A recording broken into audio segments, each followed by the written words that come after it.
Hollywood, California, Monday, June 7th.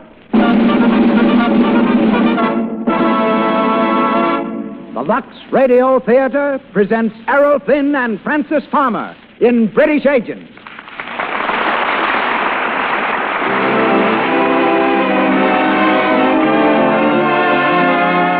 Lux presents Hollywood. We want to thank all of you for your regular purchases of Lux Flakes. It is this loyalty that makes possible the Lux Radio Theater.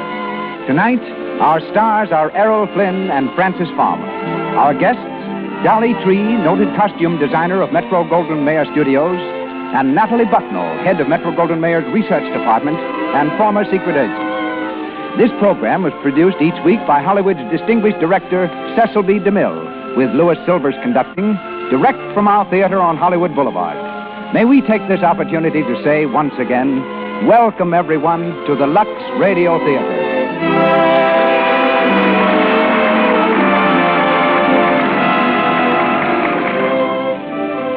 Before starting our play, I have a letter here that is typical of the mail that comes to us here in Hollywood or is forwarded to us from our different stations.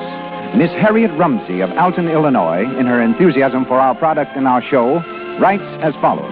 Most women realize that they owe a debt of gratitude to Lux Flakes. They know that their stockings, their silk things, their woolens are preserved by Lux Care. Now the American public has another cause to be grateful to Lux. Your radio hour is a great contribution. Monday is a red-letter day in our family because of the Lux Radio Theater. Lux appreciates your kind words very much, Miss Rumsey. It's the loyalty of our big Lux family that makes it possible for us to give you the kind of show we want you to have. So every time you order Lux, and by the way, the big box is most convenient, just remember you are contributing to the success of the Lux Radio Theater and such plays as we give you tonight under the direction of Cecil B. DeMille. And now, ladies and gentlemen, Mr. Cecil B. DeMille.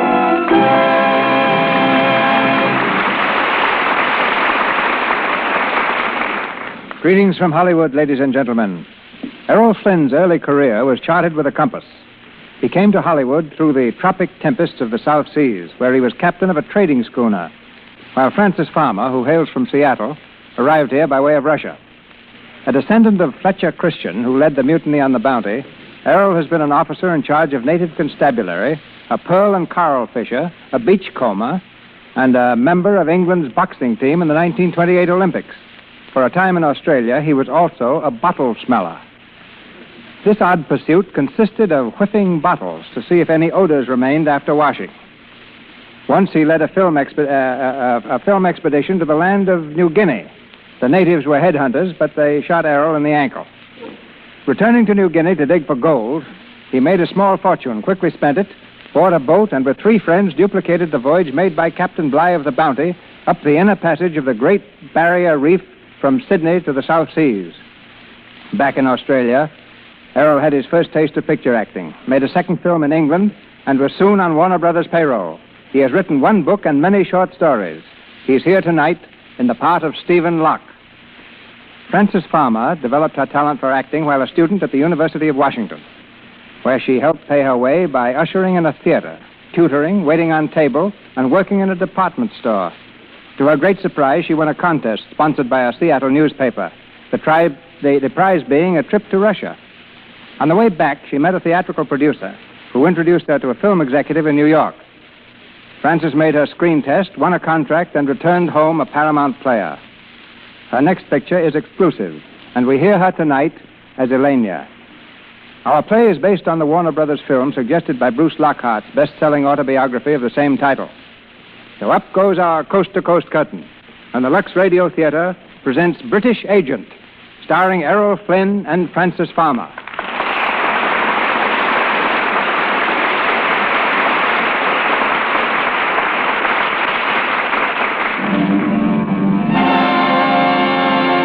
City of Petrograd. The dawn of the Russian Revolution, October 1917. From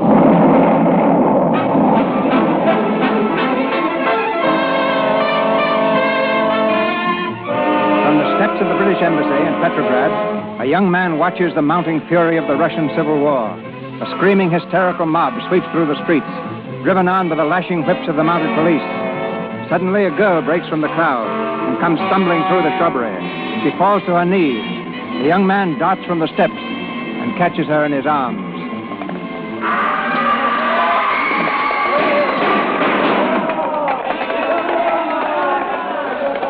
Steady there. Let me go. Please. It's all right. I'm not going to hurt you. Where are you running to? The police. They are chasing me. Let me go. Well, you're safe here. Look, get behind that hedge. Hurry, Tom. Hurry, Tom. Don't move. What are you doing in here? I am of the police. That woman. She shoot at me. My arm. Well, you've no right in these grounds. This is the British Embassy. British territory, do you understand? Now get out. I take her. She shoot me. Did you hear me? This is British territory. Get out, I said. Я пойду студия. Я ее буду помнить. Well, it's all right now. He's gone. Thank you. I am quite sure you saved my life. Tough customer, wasn't he? Still, you can't blame him for being a bit annoyed, you know. After all, you did take a shot at him. He deserved it. Well, he got it. Well, I had better go. After all, I am trespassing on British territory, too. Well, you can't go out there until this row blows over. Blows over? This is not just a street riot. It is the revolution. Tomorrow, the red government will be in power. Oh, ho. And the day after that, the white, eh? Then the green, and so on. Perhaps you do not know a great deal about it, eh? Well, perhaps not, but I'm trying to. Oh, perhaps we should introduce ourselves. My name's Locke, Stephen Locke, British Embassy. How do you do? Fine, thank you. And you? Forgive me, but I am keeping you out here in the cold. Had not you better go in before you get pneumonia? Oh, I risk the cold. But, well, I suppose I better go in and let them know I'm still alive. Look, you can slip out the side gate there. It's clear now. Thank you. Good night. Good luck. Mr. Locke, I'm glad you've come in, sir. I was beginning to worry about you. Oh, were you? Thanks, Evans. Sir Walter has been asking for you. He wants to see you at once, sir. Oh, right. In the library? Yes, sir. Evening, Sir Walter. Locke. Oh, yes. Come in. Evans said you wanted to see me, sir. Yes, sit down, Locke. Nasty business, this. The revolution? Yes, sir. From all indications, the Russian government will fall before the week is out. It places us in a rather uncomfortable position, Locke. I might even say a precarious position. Yes, quite, sir. If and when the government falls, we have orders from London to close the embassy. Close the embassy? Yes, move out. Bag and baggage back to England. I see. However, we plan to leave someone behind. Someone who understands the situation here and who will act as a sort of unofficial observer. Well, sir? I have recommended you. Oh. Well, thank you, sir. I thought I'd let you know a little beforehand. That'll give you plenty of time to make plans. Yes, just what will my duties be, sir? Well, frankly, I'm not quite sure. But you'll be informed in time, though. But whatever they are, my boy, you'll need your wits about you every minute of the day and night. Now, you'll be alone here, entirely on your own. It won't be an easy job. It may be a dangerous one. Do you still want it? Well, never, sir. Good boy. We'll have a long talk before I leave.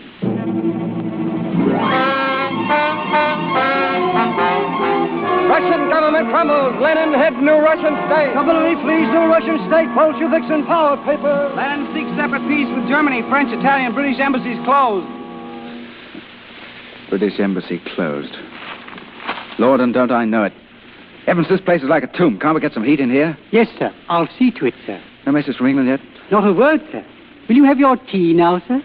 Well, yes, thanks. I may as well have something to do, I suppose. Oh, Mr. Tito Del Valle of the Italian legation called, sir.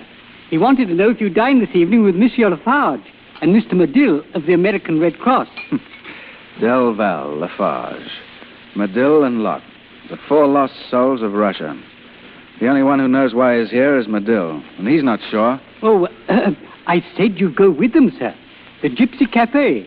It will rest your nerves. You have been a bit jumpy, sir, the last few weeks. Well, why wouldn't I be jumpy? It's enough to give a man the jitters, sitting here day after day doing nothing when everybody else in the world is either fighting or working for his country. God, they even let old ladies knit socks. Listen to that. For days they've been going by, Russian soldiers back from the front. Every one of them that leaves makes England's position that much weaker. All I can do is stand in a window and watch them go by. They also serve who stand and wait. Wait? Wait for what? Your tea, sir. Oh, yes. Thanks, Evans.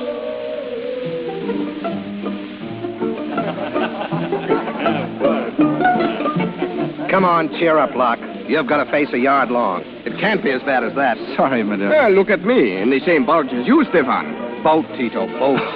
In the same boat, yes. Waiting for word from my home office. And Lafarge here, too. On me? I only wait for a visa on my passport. Well, I'd like to know who's going to do it for you. There's no one left here. Oh, looking for someone, Locke? No, I was looking at someone. I say, wait a bit, will you, fellas? Back in a few minutes. Uh-huh. You see? That girl who just came in. He is going to speak to her. He knows her, maybe, eh? I wonder if he knows the man who came in with her. Why? Who is the man? Pavlov, head of the Cheka, the Russian secret police. I have heard of that one. Who hasn't? Well, how do you do? Oh, the Englishman. Yes, the lady of the garden. Eh? Oh, you remember me. Oh, this is Mr. Pavlov. Pavlov, Mr. Mr. Stephen Locke, is it not? Yes, how do you do, sir? I don't seem to recall where we met. No, we've never met. You will excuse me a moment, please. There's someone over there I must speak with. Yes, of course. Thank you. Sit down, Mr. Locke. Tell me, did you catch cold that night? Well, I sneezed once and then decided against it. You see, with your revolution going on, I didn't know if I'd ever get my handkerchiefs back from the laundry. And I thought you had gone back to England with the others. Oh, no. The embassy left in such a hurry they forgot me and one old umbrella. Do you come here often? Every night. I sit in the embassy all day and here every night. But haven't you anything to do? Not a blessed thing. My orders were to consider myself embalmed. You know, I've been sitting for the last month, watching you Russians negotiating for a separate peace. Not making a move, not even presenting an argument against it. And why should you? Suppose England were in a war where she had more men mobilized than any other nation on either side, as Russia has. More than the United States and England put together. And suppose Englishmen were fighting with shells filled with sawdust. And suppose England's mortality rate was higher than any of the other nations, as Russia's is. You put England in Russia's place. What would you want England to do? Just exactly what England would do. Keep right on fighting. Exactly. Committing stupid murder and calling it English idealism. We have ideals in England, you And know. so have we. But at least I am fighting for ours. I see. And I sit safely in the embassy, letting others fight for me, eh? Oh, I did not mean it that way. Oh, I know. You know, I'm getting as touchy on this subject as an old maiden lady about her pies. Forgive me, will you? I've been sitting down and vigorously doing nothing for so long, it's getting on my nerves. Look, let's get out of here and get some air, can we? I'm even sick of the smell of this place. Oh, I would like to, but Pavlov. Oh, yes, that's right. We will go anyway. Come on, we will have to hurry. I do not want to explain.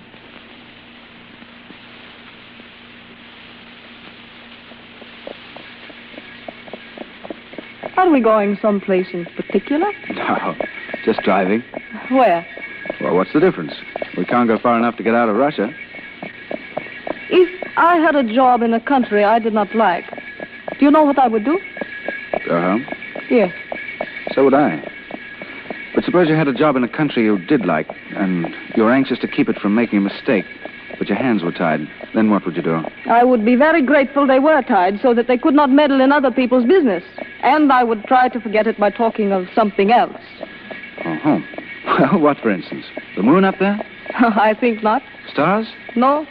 Music? No. Us? No. Yes. Why are you stopping? Well, I can't drive and kiss you at the same time. You should not have done that. I suppose you think me a little presumptuous, eh? A little. But at least it served to change the subject. Oh, so you're bored, eh? No, but I am cold. Take me home, please. But I'll see you again. May I? You want to? Yes, tomorrow? So soon.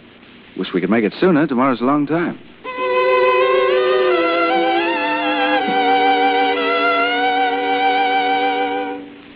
More coffee, Elena? Thank you. Oh, I really should be going. It is very late. Oh, no, not yet. Stay and cheer me up. Oh, you're not very flattering. I have been here all evening, and now you want cheering up. Oh, that's just an excuse. I don't know what I'd have done without you these last few days. Thank you. Why do you look at me like that? You know, Elena, if I were a sculptor, I'd model a head of you and call it Joan of Arc. You have that kind of beauty. I think I'd rather you standing... Oh, no, I wouldn't. Why, to think of you as Joan of Arc would be to think of losing you as a martyr and not keeping you as a woman. I think you are a little mad, Stefan. Think so? I do not understand you. Oh, for the first time in my life, I don't understand myself. I think I'm in love with you, Elena. Oh, that is impossible. Is it? Oh, please do not let me go, Stefan. Afraid? Yes. Of me? No, for us. That kiss would be the beginning of something that we would both regret. Would you regret loving people? Yes. When you know you have to part. But must we part? Oh, you know we must. Our lives are devoted to following two ideals, Stefan, leading us in opposite directions. That means that sooner or later we must say goodbye. Elena, if I weren't English and you weren't Russian, that'd make a difference, wouldn't it? Yes. And can't we pretend then? Pretend? Yes, that there's no war, no revolution. That we're just two people, unattached and free. Free to love each other, if we wanted to. Oh, Stefan. You do want to. You do, don't you, Elena? So much. Darling. Who's it? I beg pardon, sir. May I see you a moment, please? Right. It's important. Excuse me, Elena. Of course. Well, Evans? Dispatch from London, sir. From London. Get my decoding book. Have it, sir.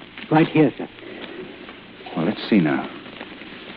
His Majesty's government has appointed you unofficial representative. Unofficial representative in Russia. Unofficial. Now, what the blazes does that mean? Anyway, you've been appointed, sir. We look to you to do all in your power to prevent signing of a separate peace with Germany. This does not convey recognition of Russia, but commissions you to act only as an individual. We cannot be responsible for your safety or your decision, but await your recommendations.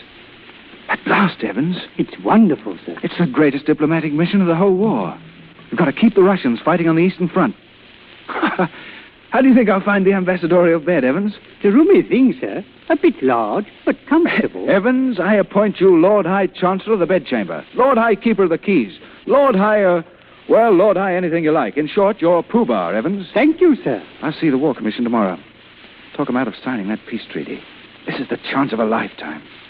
But there's one thing. They mustn't know I'm unofficial. Oh, no, sir. Now, let's see you. Oh, Lenya, I'm sorry. It is all right. I was just going. Well, I'll see you home. Oh, please do not bother. You must be busy. Well, I am rather, darling. You understand. Of course. Good night. Good night. I'll call you tomorrow. Yes, please do, Stefan.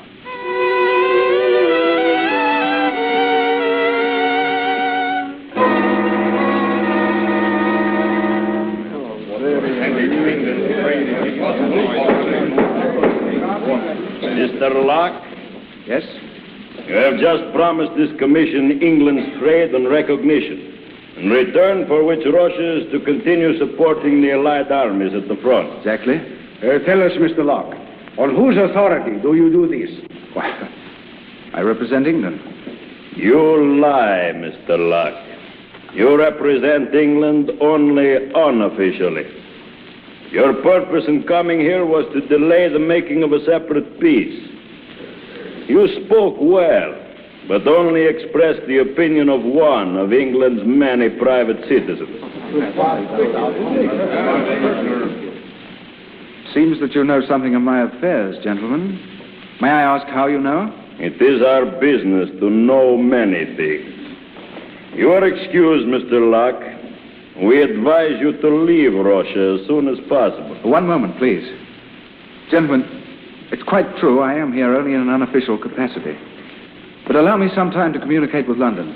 What for? I'll tell my government that in return for your not opening peace negotiations, I've promised you immediate help. Money, ammunition, troops. My government will back me up, I know it.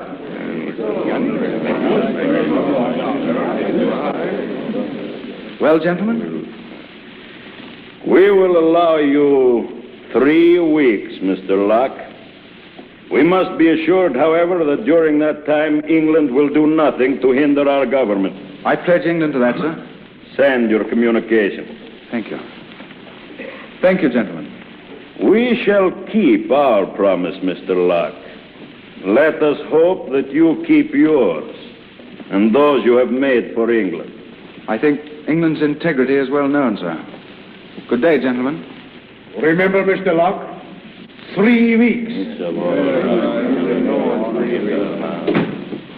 Well, sir, how did it come out? Oh, badly, Evans. They knew I was acting unofficially. They knew it, but how... Yes. Oh. That's how they knew it. She told them.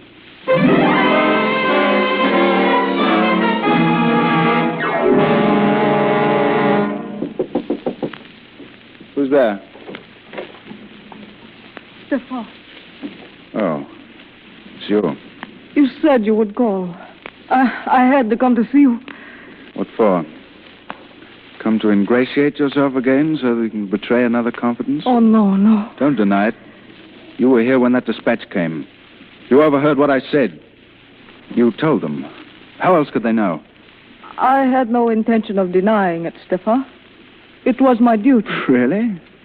And I suppose last night when you said you loved me, that was all in the line of duty too, was it? Last night was beautiful. So beautiful that what you said just now will not even spoil the memory of it. Goodbye, Stefan. Oh, no, wait, Elena. I'm sorry. I didn't mean what I said. Come here, darling. Dearest. Poor, foolish Elena. You believe so strongly in your ideals, don't you? Don't you see how wrong they are? What my ideal is peace. Peace and happiness for Russia. You call that wrong? It must be wrong to let down one's friends. There must be loyalty between nations. This separate peace, it's a rank betrayal. You mean that England will be inconvenienced because Russia refuses to share the burden of England's war? No, we're fighting for the world. Oh, you think your country is the world? Well, at any rate, we kept on fighting when the Russians threw down their guns and ran away like a lot of frightened dogs. Be quiet. They all... Lenya. Oh, Stefan. Why did I do that when I love you so? Darling, I suppose because we just aren't big enough to see over our ideals. Lenya.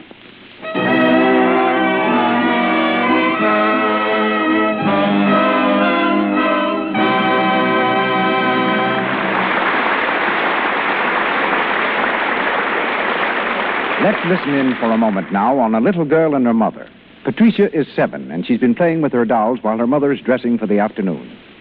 Mommy, what are you going to do? I was going to lux the things I was wearing this morning. Can I come with you? Well, of course, honey.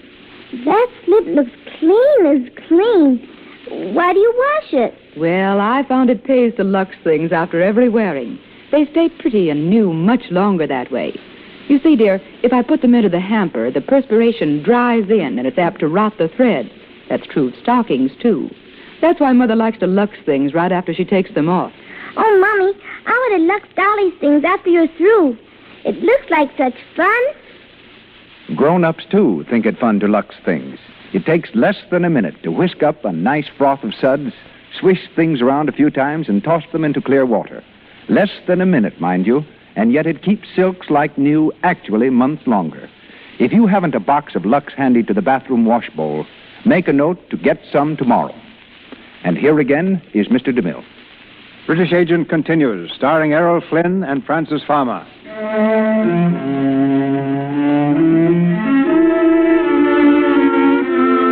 After promising help to the Russian government, Stephen waits to hear from his home office in London. Waits with growing anxiety for the official confirmation of his promises. It's late evening, near the end of his 3 weeks of grace. Alone in his study, Stephen paces the floor nervously. The door's flung open, and Elena stands on the threshold. Elena, you shouldn't have come here. With your cars watching me, they may suspect you. Something has happened, Stefan. I wanted to tell you, rather than have you humiliated by learning it from them. What are you talking about? British troops under General Poole landed on Russian soil this afternoon. Why, then, that's the answer to my telegram. I've won. No, Stefan. You have lost. What do you mean? They have come to fight against the revolution. But they couldn't do that. I promised it. It is true. I saw the official telegram. Why, then England... England betrayed you. This perfect country of yours, in spite of all its high ideals, ruined your career, humiliated you before the world. You see, it was you who were a little foolish, Stefan. Not a bit of it. One's either useful or one isn't. My career. What's that when men are dying by hundreds in the trenches every day? England hasn't let me down. I let her down. I knew the promises I made were lies.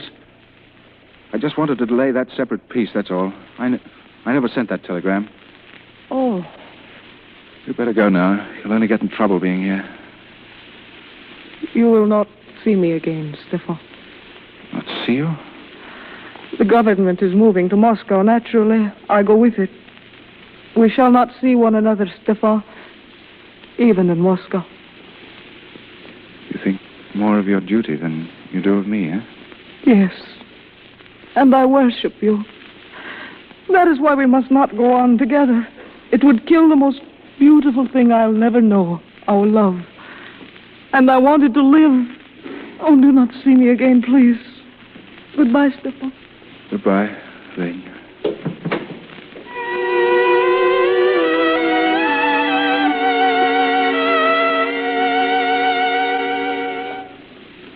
You can drop that grip right here, Evans. Yes, Mr. Locke. Open the windows, will you? It's stuffy. Yes, sir. Well, Poobah, make yourself at home, because this is it. That is, until the checker asks me what the blazes I'm doing in Moscow. If I might ask, sir, what are you doing here? I'm not exactly certain. All I know is that the government's here. I've a hunch that if I can establish some sort of a contact with them, they might be coerced, wheedled, or tempted back into the war somehow. That was the doorbell, sir. Was it?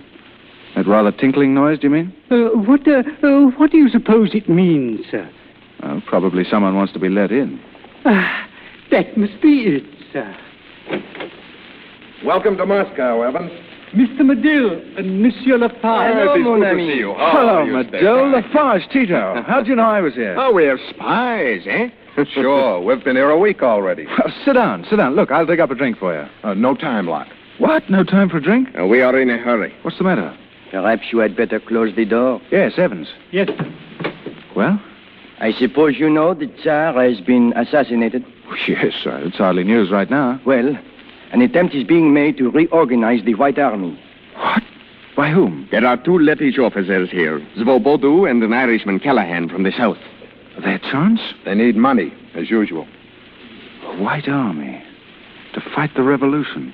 If they win, they'll put Russia back into the war. You'd like that, Locke? Like it. I could ask my government for 5 million francs.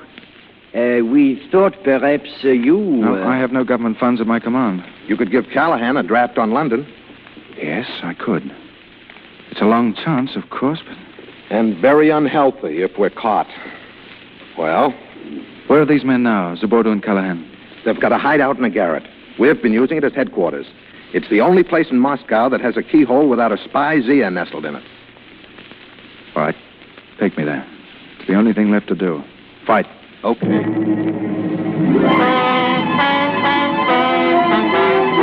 Counter-revolution starts in Russia. White Army reorganized. Mutiny breaks out in Russian ranks. Mutiny in Russia. Car seeks to suppress new mutiny. Russian secret police hunt leaders. You sent for me, Pavlov? Yes, Elena. Sit down here. You're tired? A little. We cannot stop now, you know that. Why did you want to see me? It's about your friend, the Englishman. Oh, You have seen him since he came to Moscow? no. No. Why, Pavlov? We have reason to believe that he's supporting Svobodu and Callahan. And why are you so sure of that? At any rate, he's being credited with it. And you want a scapegoat? We must have sufficient evidence to arrest him. What do you want me to do? Obtain that evidence. If he's arrested now, he will only be deported. Later, he will be shot. You see, you'll be saving his life. Is that an order? It is. I have no choice, then. You're familiar enough with his habits to present yourself to a certain Lettish officer named Callahan. Give him this check. Tell him it's from Locke. Demand a receipt in full for all monies paid to Callahan by Locke so far. If the receipt is over the amount of the check, it will prove that Locke has contributed other money. Your knowledge of Locke and the gift of the check should be sufficient to convince Callahan that you're an accomplice of Locke's, and you will have the evidence. I hope you're wrong, Pavlov. But if you are not, you will have it. Tonight? No. Tomorrow morning.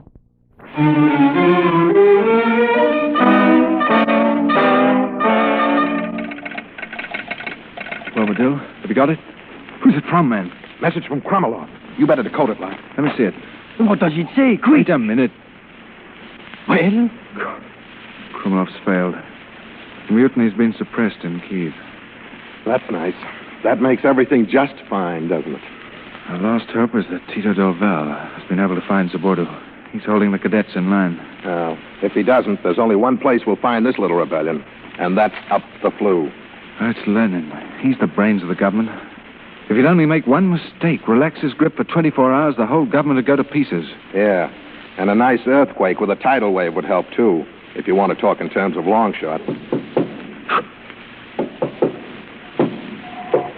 It's Tito. Open the door. Come in. I ran all the way from the station. Well, did you find Zabordo? Yes. Dead. What? Dead. Our last chance. Now what do we do? I don't know. You'd better get some sleep, Locke. You're on the verge of talking to yourself. Yes, I'll get along. Back to my rooms. Sure. You know, there's an old American proverb. When you're behind the 8 ball, there's nothing to do but sit there and wait for the breaks. Go ahead, Locke.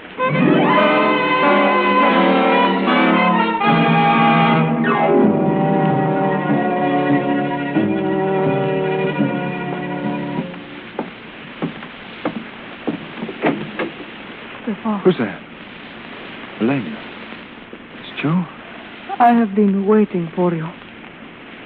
Elena, I wanted you to be here, too. I need you. Oh, do not say that, don't. It's true. Everything else has gone to pieces. You're the only thing that's left of me. Oh, no, stop, Stefan. You don't know what you're saying. Yes, I do. I made a mess of everything, Elena. England backed the wrong horse, all right, when she gave me this job. I need a lot of cheering up this time. I have not come to cheer you, Stefan. I cannot do that, ever. You're here, darling. That's all I ask. Oh, Stefan, if only you could understand that a woman can love a man, yet fight against him. What? You have always put your country before everything, have you not? Well, so have I. Go on. This morning I pretended to be your agent. Go on. The Chakar wanted evidence on which to arrest you. And you volunteered to get it? And they told me if you were arrested now that you'd only be deported, but that later you would be shot. I see. Well? There is a man named Callahan to whom you gave a promissory note on London. I persuaded him to let me have it. Oh. Yes? But don't you see, it was to save your life Because as well. of this evidence of the Chakar? No, not yet. Really? Well, that's a pity. Because now you've lost the chance. You've been pretty clever, Elena. But you're going to be cheated of the praise that was coming to you. You wanted it both ways, didn't you? And gratitude to the state and my admiration for patriotism that made you able to betray someone you pretended to love. Well, it's not going to work out like that. What are you going to do? I'm locking the door. The country may have no further use for me, but I'm not cashing in without a struggle. I'm sorry to upset your plans with the Chakar. But prison doesn't appeal to me. So you're staying here for as long as it suits me to keep you. And if I said that I wanted to stay? What do you mean? If I wanted to stay here with you? For how long? As long as it's future to keep me. For life. Give up everything? If you would. I'm out of the game. That's easy. But with you, it's different. Elena, we could leave Russia together. Together. I would not have believed that together was the loveliest word in the world. Elena. I love you, darling. I love you, Stefan. I thought everything in my life was over and done with. Now I find that it's only just beginning. Have you ever been in England, Elena? I spent a summer in Sussex. Well, one day we'll have a house in Sussex. And in the morning, when the world's waking up, we'll go out through the wet grass and see the motherly old downs heaving themselves out of the mist. There'll be no more rumble of those guns from the western front, just the sound of a morning breeze stirring in the pines. I'll hold your hand then and say, forever, Elena. Stefan, what is that noise? Sounds like a crowd. Open the window. Why, it is a crowd. Look at them. They're filling the whole square. Something has happened. Stefan, the door. Stay where you are. I'll answer it. Who is it? Uncle, it's Tito and Medill. Tito, Medill, what's the matter? Close that door. What's the matter? What's happened? Plenty. Lenin's just been shot. He is dying. Lenin shot? When did this happen? Half an hour ago. You see what it means? With Lenin out of it, we still have a chance. A chance? Where's Lafarge? Quick, on to find Callahan. If we can rally the outlying districts, we might pull through. It's worth a try anyway. What are you going to do? Oh, it's all right, Elena. You're going to fight. You're going to start all over again. It's my duty. But what of us? Our life together. We were going to England. But I can't go now, darling. Not right away. I see. Then it meant nothing to you. I mean nothing to you. Please, Elena, I can't expect you to understand this, but it's a chance again. It's a chance to help England. A chance for more murder and bloodshed. That is what you mean. That's what you want. Oh, haven't there been enough of that already? Haven't enough men died because of you? Darling, Elena. You're to blame for all this. You with your petty plans and your filthy little schemes. Well, go on. Pass out your guns. You haven't murdered enough men yet. Shoot them down. Shoot them all down. But do not expect me to stand by watching. Elena, come back here. Come back.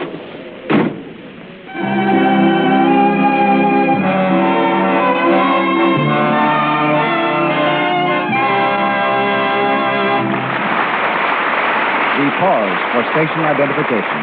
This is the Columbia Broadcasting System.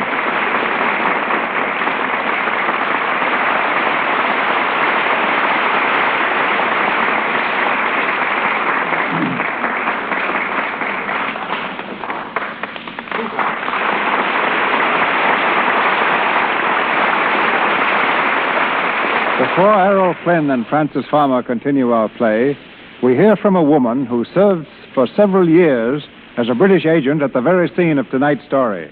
She is Natalie Bucknall, head of the research department of Metro-Goldwyn-Mayer.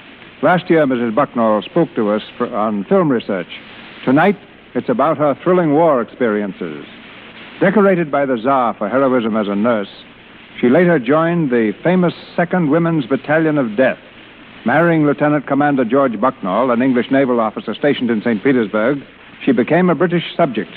But like the hero of our play, Mrs. Bucknall was not officially connected with the British government.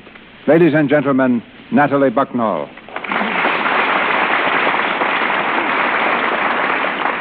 What I'd like to say, first of all, Mr. DeMille, concerns neither spying nor research.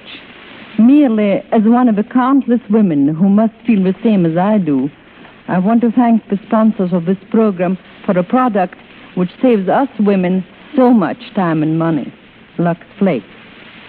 Now for undercover experiences. That took place nearly 20 years ago, at a time of war. And I sincerely trust no one will interpret my remarks as a reflection against a nation for which I have every respect. Tell us, Mrs. Bucknall, how did you become a secret agent? It was at the time the Bolsheviks raided the British embassy in St. Petersburg, August 1918, a few months after they had made their separate peace with Germany. I was alone in a room when Captain Cromie, a British intelligence officer, dashed in, followed by the raiders. He was shot before my eyes and died in my arms. Then, the rest of us, about 10 Englishmen and 5 Americans and Frenchmen, were seized by the Cheka and imprisoned in Peter and Paul Fortress.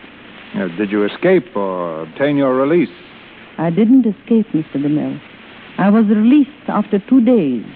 They thought that by letting me go, they could follow me, find out where we kept our funds, and intercept any communications that might come from England. Rather an uncomfortable position. What did you do? It may surprise you to learn that I went at once to the German chargé d'affaires. He may have been an enemy, but he also was a gentleman. Through him, I was able to get word back to England. But what about your companions imprisoned in the fortress of Peter and Paul? I managed to establish contact with them by eluding my pursuers and disguising myself sometimes as a peasant, sometimes as a servant girl or a nurse.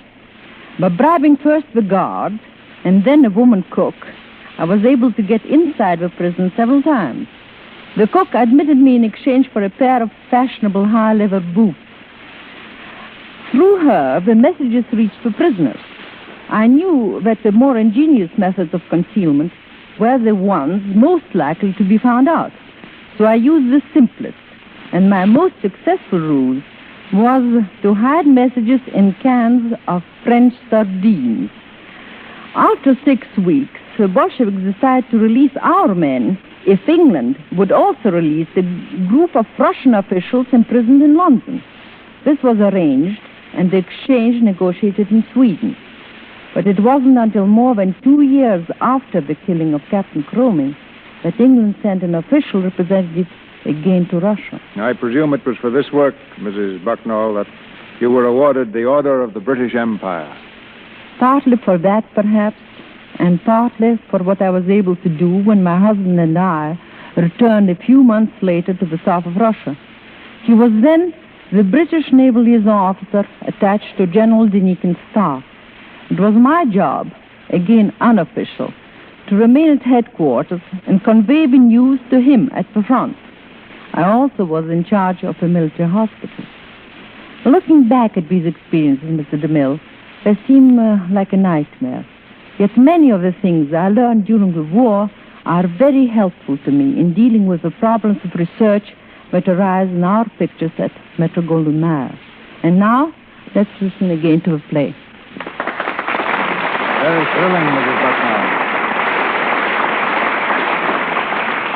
Errol Flynn and Francis Farmer resume the story of British Agent. With Lenin between life and death, mob hysteria rises to fever heat. Blame for the shooting has been laid to Stephen Locke and his friends, and the net of the Jakar tightens slowly about them. In the Garrett hideaway, their storehouse for guns and ammunition, Stephen and Medill work doggedly far into the night. In the flickering light of a candle, they check a list of their forces. Landrovich, 20 men. Send him 10 more rifles, 200 rounds of ammunition. Right. Next customer? Petrovich, 40 men. It's Lafarge. Come in, Lafarge. Any news? Yes, I have news. What's the matter? Delval is dead. What? Dead. They shot him an hour ago. God, why did it have to be him? Well, I'm going to try to get through to General Stefanovich. He has the strongest counter-revolutionary forces in action. I need 500 rubles, Stephen. Right, here you are. Oh, by the way, you fellows, I hear the Sheka has a list of all counter-revolutionaries. We are featured. Hello, au revoir, for a while. Sure. So long, Lafarge. All right, let's get on, Madam. Who's the last one? Petrovich, 40 men. 30 rifles, 400 rounds. Androvich, 10 men. 10 rifles, 100 rounds.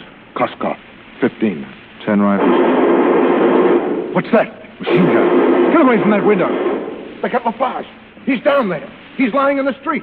He's dead. Tell Val. Now Lafarge. God. They got him. Killed him. The dirty rat. Easy, man. They killed him. Put down that gun. I'll show them. Put it down. Can't shoot, you fool. They'll locate the rifles, ammunition, everything. Sorry, Locke. Lost my head. Hand me my coat, will you? Where are you going? Look up a friend of mine. Who? General Stefanovich. Don't be a fool. You'll never get through. Don't worry. I'll get through. How? I've got to think that up on the way.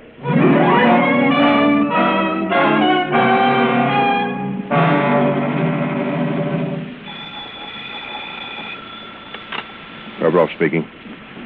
What? Where'd you pick him up? Hold him, of course. He won't, eh? We'll see. Well, they've just arrested Medill. Oh, Medill. On his way to meet Stefanovich. You know him, Elena? Yes, I know him. Oh. He refuses to talk as yet. We shall have to make him talk. What can he tell you? He's the only one left who knows where Stephen Locke is hiding. That's why I gave orders not to shoot him.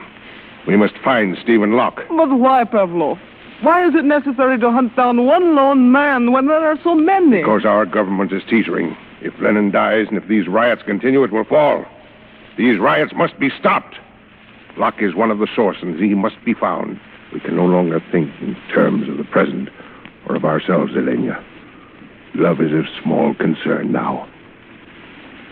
I want you to go and see Medill in his cell. He knows you love Locke. Gain his confidence. Find out where Locke is hiding. No. You refuse? Oh, haven't I done enough? None of us have done enough. But I love him. I love him. You will go, do you hear? No, please. You will go.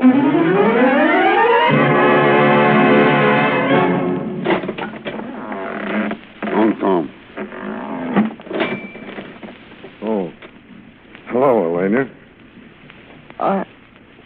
I am sorry you're here, Medill. Merely a stopover. I'm leaving tomorrow. You are to be shot in the morning? It was mentioned in my conversation with the Cheka. Locke, where is he? I'll tell you tomorrow, at noon. Oh, if only I could reach him. You were rather fond of him, weren't you? I love him. You know, there used to be 4 of us. It wasn't bad then. We could play poker. But now with the rest of us almost gone, there's nothing for Locke to do but play solitaire. He's playing a lone hand now. He can't win. If he could only get out of the country. But how could he? I might... You might... What? I could get him out. You didn't come here as a spy, did you? No woman could be that rotten, could she? No. All right, then. I'll tell you where he is. Go to number 11, Lubyanka. It's a garret over 2 vacant stores.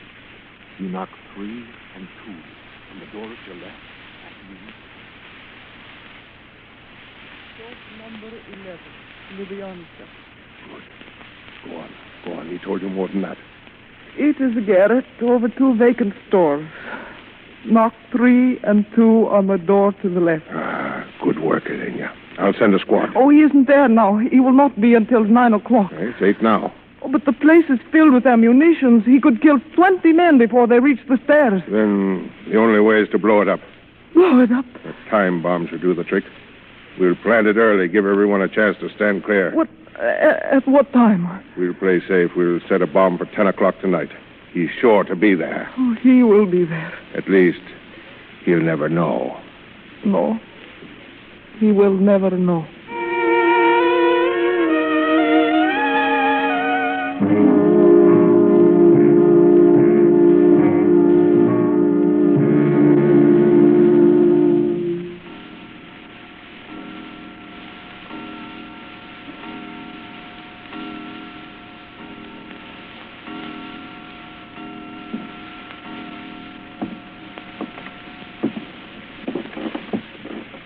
Who's out there?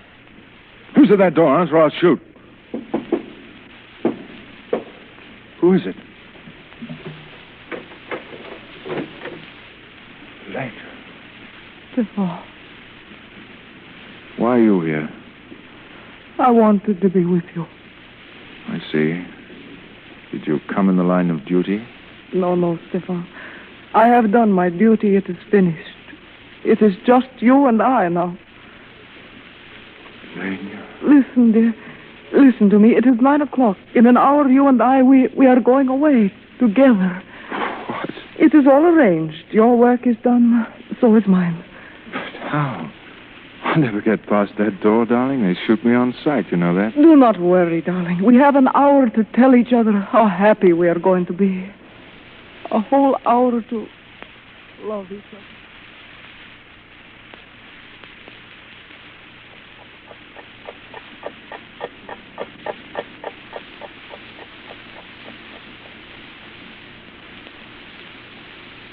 Stefan, what time is it? 3 minutes of 10, darling. Why? Oh, it seems to have gone so quickly. Darling, is there anything wrong? Something you haven't told me? Oh, no, darling. Stefan, kiss me.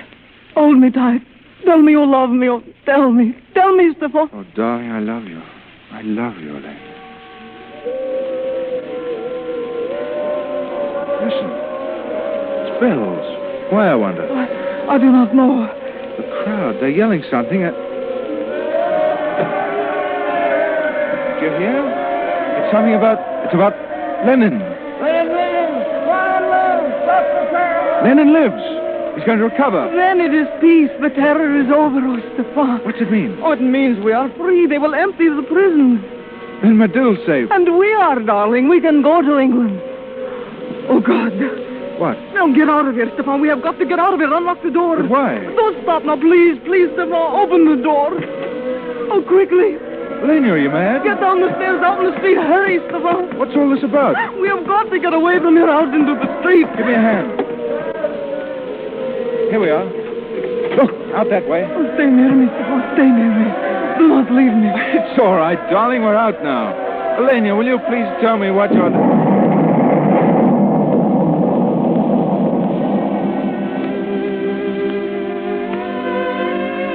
Elena. Are you all right, Stefan? Yes, darling. You knew what was going to happen. Yes, but that is over now, Stefan. We are free to go. Our life is beginning again. You knew what was going to happen, and you stayed with me. That was my duty, too.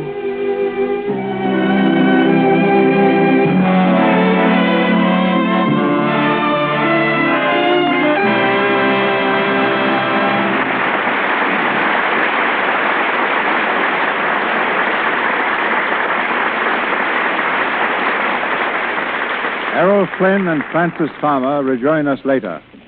If you saw such hit pictures as David Copperfield's Libel's Lady, The Thin Man, A Tale of Two Cities, and The Good Earth, you've seen on the screen the name of tonight's guest, one of the world's most famous exceptions to the rule that it takes a man to make clothes for women.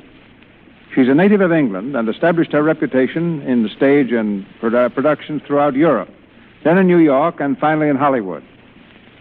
Now at Metro-Goldwyn-Mayer Studios, she creates styles for stars like Myrna Loy, Virginia Bruce, Louise Reiner, Maureen O'Sullivan. Ladies and gentlemen, Miss Dolly Tree. Thanks, Mr. DeMille. I could begin to talk now about nothing but Lux Flakes and still not have time enough to say half what I'd like to about your wonderful product. That's very nice. But we want to hear something about clothes, too. But you go ahead, and I'll interrupt you when I think it's time to change the subject. Fine. The outstanding quality I found in Lux is the feeling of utter cleanliness that it gives to clothes. It leaves them with a freshness no other soap seems to impart. Our wardrobe department at MGM uses Lux Flakes constantly, just as they do at every other major studio. What I've discovered personally is how good they are for silk stockings and woolens. It keeps a woolen sweater, for instance, just as soft, fleecy, and elastic as when it was brand new. I've also found out that women have such faith in Lux that they don't work so hard when laundering a garment. And because of this fact, that you don't have to use so much effort with Lux, your clothes don't lose their shape. Lux means less work and a better job. Thank you, Miss Tree. But what about the clothes themselves? What makes a woman well-dressed? An ability to select simple clothes of good quality, with the thought that the most important thing is not her wardrobe, but herself. What I mean is that clothes should emphasize the woman first and then the style. Now, do clothes make the woman, or does the woman make the clothes? Well, everybody has some one good point to emphasize. If a girl has lovely feet and legs, she should spend most of her money on shoes and stockings. If her hands are particularly nice, it's smart to attract attention to them by wearing conservative jewelry and keeping her fingers well groomed. She has lovely teeth, let her wear a collar or a necklace that will direct the eye to her smile. Don't pay any attention to styles unless you're comfortable in them. Wear the kind of clothes in which you feel the best. Then you'll look your best. Has the coronation been as important an event in the realm of clothes as it has been to history? The coronation hasn't affected clothes a great deal, Mr. DeMille. Though the Duke of Windsor and the former Mrs. Simpson have created some style trends. The Duke's stay in Austria has started a vogue for short Tyrolean sweaters made of thick, heavy wool, while one of the popular new colors, a sort of hyacinth shade, is known as Wallace blue. Well, apart from colors and styles, Miss Tree, Have there been any really new ideas in clothes recently? Well, we're popularizing a new type of fabric, Mr. DeMille, called hand-painted mousseline. This material is like a stiff chiffon with the design painted on by hand. For those who can afford it, hand-painted mousseline assures absolute individuality in gowns without a chance of them being copied. But what about those who can't afford to gild the lily in that fashion? Well, if your income is limited, don't buy many clothes, but get good ones. If you want an example of what the right clothes can do, pay attention to Una Merkel in Saratoga. For the first time, Una has the opportunity of playing a glamorous role. Working with such a lovely girl as Una, my job was really easy. But it proves what clothes can do in creating a new personality. On behalf of the ladies, thank you, Miss Cleese. A checkup of our stars since their last appearance in the Lux Radio Theater shows that Errol Flynn, after spending several weeks at the battlefronts of Spain, has returned to the comparative calm of Warner Brothers Studio, where he's just completed a new film with Kay Francis called Libeled Lady, called Another Dawn. But while Francis Palmer has made the toast of New York for RKO and has just begun to get her feet wet in Ebb Tide, another Paramount picture. Are my facts straight, Francis? Yes, Straighter than my tongue, I hope. But they're not detailed enough. What about that trip you took to Spain, Mr. Flynn? Well, I don't think I quite realized what it was going to be like. Anyway, I know now what it is to hear shells exploding over your head and machine gun bullets whining past. Believe me, it's pretty frightening. But of all the horrible things I saw down there, I was convinced of one thing, and that is that the only cause in the world today worth fighting for, and that every man and woman should fight for, is the cause of peace. Don't I recall reading in the newspapers that you were wounded over there? Well, I wasn't actually wounded, and it's a thing I haven't liked to talk about much. I tried to laugh it off by calling it a bump on the head, but it was a bit more serious than that. What happened was that a large caliber shell burst about 50 yards away from me on the Madrid front. I was hit on the head by some falling debris and suffered concussion for several days. But suppose I do a little cross-examining. What's this I hear, Francis, about your going east this summer to do a play? Oh, yes. Well, it's just that I want to work in summer stock. I feel I need as much stage work as I can get. And incidentally, I think that one reason why picture people like being on this program so much, Mr. DeMille, is because it's the next best thing to being on the legitimate stage again. To all of you, my sincere thanks. Goodbye, Mr. DeMille. Goodbye, Errol. Goodbye, Francis.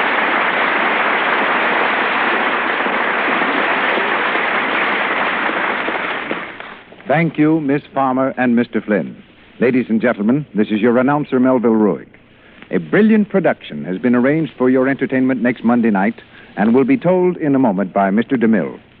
Our stars this evening were assisted by Colin Campbell as Evans, C. Montague Shaw as Sir Walter Carrister, Don Terry as Medill, Joseph Kearns as Lafarge, Cy Kendall as Pavlov, Frank Nelson as Tito Del Val, Lee Millar as Commissioner, Lou Merrill as Mr. X, John Lake as Dimitri, James Eagles as Peter, and Ross Forrester as the newsboy. Mr. DeMille and Miss Farmer appeared through courtesy of Paramount Studios, Mr. Flynn, Warner Brothers, and Louis Silvers, 20th Century Fox, where he was in charge of music for the new film, This Is My Affair. If you haven't yet put your blankets away, plan to Lux them the first bright day that is also fresh and windy. Lux won't shrink woolens. Blankets stay warmer, cared for the Lux way. You see, the warmth of a blanket depends very largely upon the amount of nap. When a blanket shrinks and mats in washing, it loses its fluffy nap. Then it won't keep you warm. In Farmer's Bulletin number 1497, the government warns against rubbing, heat, and harmful alkali. You avoid all these washing blankets the Lux way. It keeps them soft and fluffy. It's so thrifty, too. News now from our producer. Twice produced on the Broadway stage, twice in motion pictures, our play for next Monday night is destined, I think, to rank as one of the most dramatic stories ever presented in the Lux Radio Theater, Madam X. Hollywood has few more convincing emotional actresses than the one who comes to our stage in the title role, Anne Harding. And starring with Miss Harding, James Stewart.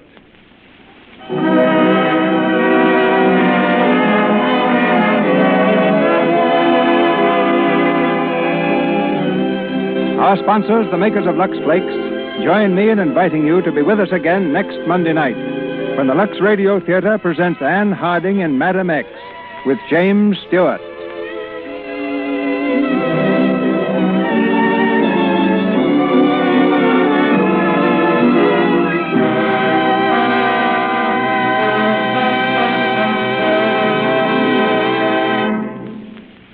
A few hours ago, Miss Jean Harlow was graduated by death to whatever the next stage may be. The screen has lost one of its most brilliant personalities. And we who knew her, a kind and gentle friend.